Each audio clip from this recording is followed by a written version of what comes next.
Di hari kiamat, sebagaimana diriwayatkan oleh Imam Muslim dan lain-lainnya, saat manusia dikumpulkan di yaumil mahsyar, di padang mahsyar, kalau bahasa kitanya padang mahsyar.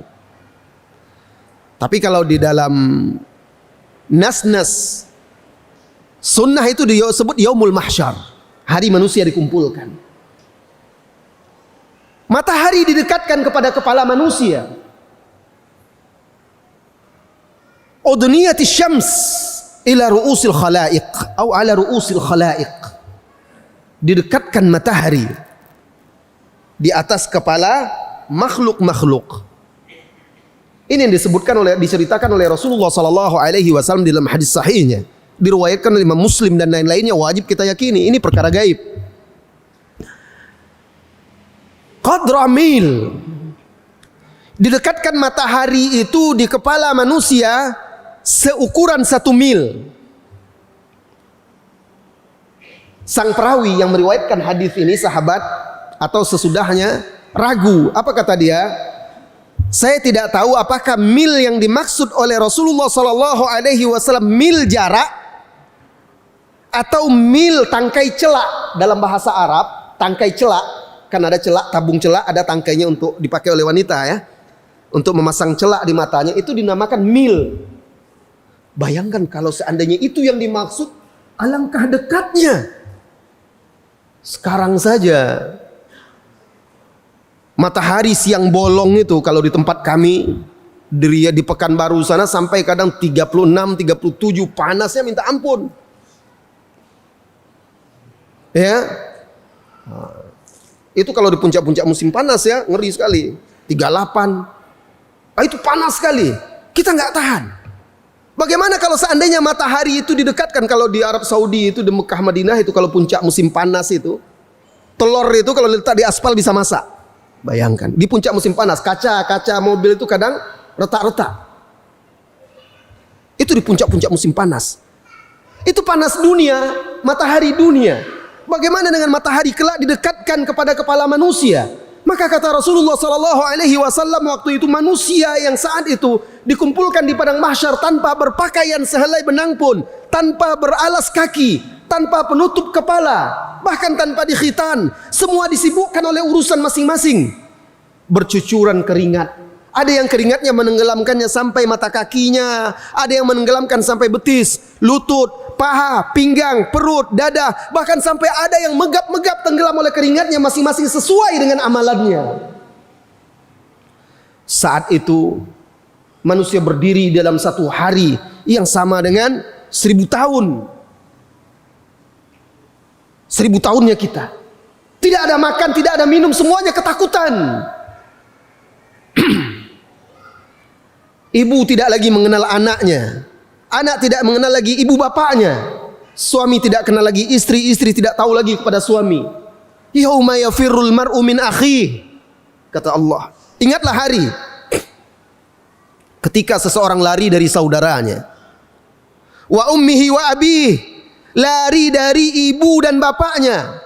Wa sahibatihi wa bani, lari dari istri dan anak-anaknya. Likulli imri'in minhum yawma idzin sya'nu yughni. Setiap orang pada hari itu di yaumil mahsyar punya urusannya masing-masing.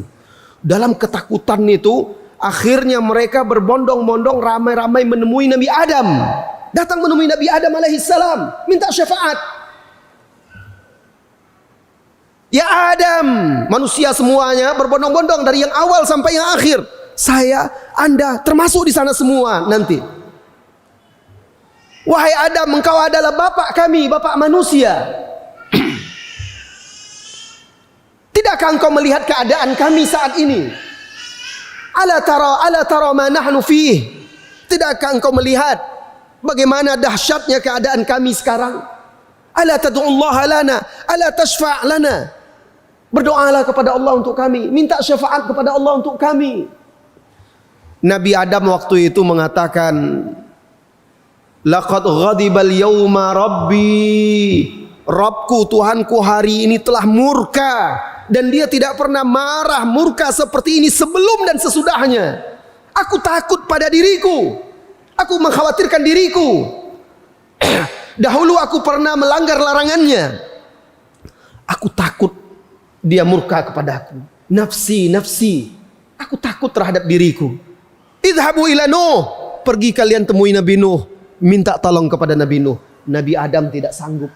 Dia mengatakan takut, khawatir dirinya. Maka manusia berbondong-bondong menemui Nabi Nuh. Mereka pun minta syafaat. Apa kata Nabi Nuh? Sama seperti Nabi Adam alaihissalam. Nabi Nuh alaihissalam mengatakan, hari ini Allah murka dengan kemurkaan yang tidak pernah dia murka seperti ini sebelum dan sesudahnya. Aku dahulu punya doa dan telah aku doakan kepada Allah untuk umatku. Aku takut terhadap diriku, nafsi, nafsi, diriku, diriku. Idhabu ila Ibrahim. Temui Nabi Ibrahim. Pergi pula manusia kepada Nabi Ibrahim. Begitu juga Nabi Ibrahim. Tapi Nabi Ibrahim menyebutkan dia pernah dahulu berdusta, padahal bukan dusta waktu itu. Kemudian Nabi Ibrahim juga tidak menyanggupi dan dia takut kepada Allah, mengkhawatirkan dirinya. Diperintahkan datang kepada Nabi Musa. Nabi Musa begitu juga, tidak menyanggupi. Nabi Musa mengatakan pergi ke temui Nabi Isa. Nabi Isa juga tidak menyanggupi. Siapa? Nabi-nabi ulul azmi. Nabi Nuh, Nabi Ibrahim, Nabi Musa, Nabi Isa, semuanya ulul azmi. Semuanya di hari itu takut dan mengatakan nafsi, nafsi, diriku, diriku. Apa kata Nabi Isa alaihissalam? Idhabu ila Muhammad sallallahu alaihi wasallam. Pergilah temui Nabi Muhammad sallallahu alaihi wasallam. Pergilah manusia menemui Nabi Muhammad sallallahu alaihi wasallam. Lalu mereka mengatakan, ya Rasulullah, ya Muhammad, ya Rasulullah, engkau adalah penutup para nabi dan rasul. Engkau sayyidul bashar. Engkau adalah pemimpin para manusia, sayyidu bani Adam, pemimpin anak cucu Adam. Tidakkah engkau melihat keadaan kami sekarang? Apa kata Rasulullah sallallahu alaihi wasallam? Hadza li wa ana lahu. Ini adalah untukku dan aku adalah untuknya.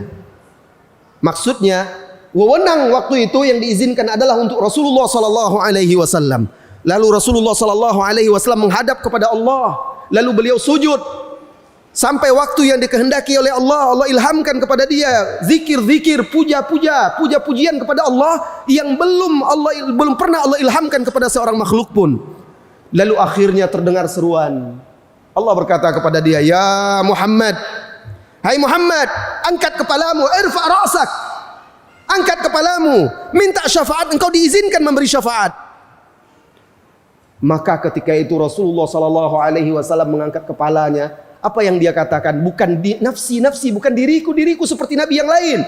Tapi beliau katakan ummati, ummati, umatku, umatku.